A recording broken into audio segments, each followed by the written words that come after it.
and just keep maintaining this pace. Maintaining that pace is something James Wilson can only dream about. That's the beauty of the ARC. Last year he was running in the state championship.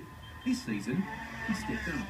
The first two stages they were fast, so stepping into that two stages really quick, having to learn it straight away, and then the last two stages just really technical and just exhausted by the end of it. But we're going really well. We're happy with what we're doing, so hopefully we'll just keep progressing as the days go on.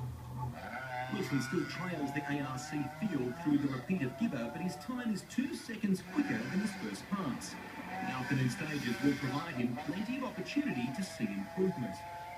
At the front, James Wilson has a breakthrough, finishing Kandanga. It was my plan to come in today. I was a bit more comfortable with Trina, so we'll start to push a little bit harder today. Last year, he rolled on this corner in the state championship, and the year before, a DNF robbed him of a finish. I've got a bad history with this stage here, so I'm so glad we got through it nice and clean. And it was tricky. It was pretty wet out there and slippery as well. However, Wilson's day resolves itself. Only the top two pilots can affect their own outcome.